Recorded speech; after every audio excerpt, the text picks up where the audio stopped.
a lot of Bitcoiners that people have really looked up to, like Andreas Antonopoulos. I'm not going to name him because he literally said that recently, this past week. I don't know if you saw that. He said Bitcoin's more private than Monero. And it's like, and I'm like, wait a minute. Andreas either doesn't know what he's talking about, which is wild to me, and now I heard the same thing from many other Bitcoin influencers in the past week or so, that they're doubling down, and now they're saying, this is what I've been hearing now, is that because Bitcoin has more liquidity, even though every transaction is transparent, that makes it more private than Monero. Yeah, I want to break this down into two components. First is just the relative anonymity set, so to speak, is if you tried to hide among a crowd of Monero versus hide among a privacy-focused crowd in Bitcoin. So that's the first component. The second component is just this liquidity issue that for some reason keeps coming up. So as it relates to the former, I do think a lot of Bitcoiners believe that's the case, that, oh, Bitcoin's a bigger network. Surely that, I've heard of Wasabi, I've heard of Samurai. Surely more people are using that than this random altcoin Monero. And the fact of the matter is that simply is not true.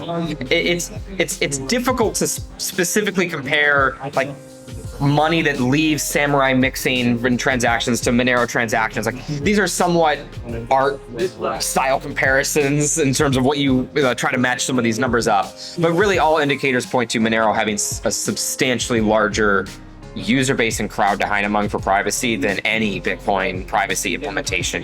Whether it's Samurai, whether it's Wasabi, all these different implementations, Monero has far more used privacy, in my opinion, than any of these combined. So the idea that Monero's privacy anonymity set is small by comparison is simply untrue.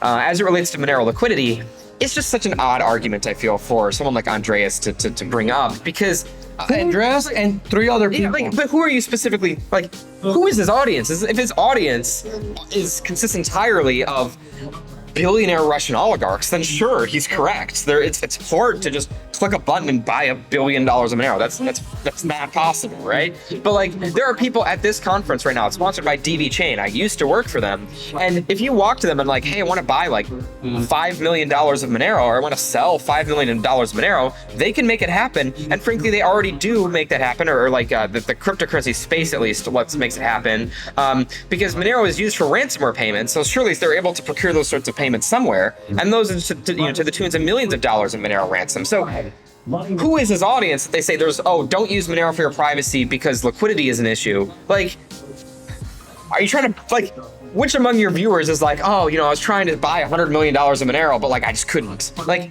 if you're just trying to buy even a couple of $1 million of Monero or sell, like, you are going to be totally fine with the current amount of Monero liquidity in the space. Like, it just boggles my mind that, like, hey, don't use this $10,000 payment in Monero because of liquidity issues. It makes no sense to me, and I think it's there's no true connection between that and reality, and it's really frustrating for me to witness someone who I might otherwise respect saying like, don't use Monero for privacy because you can't buy $100 million easily. It just doesn't make sense to me.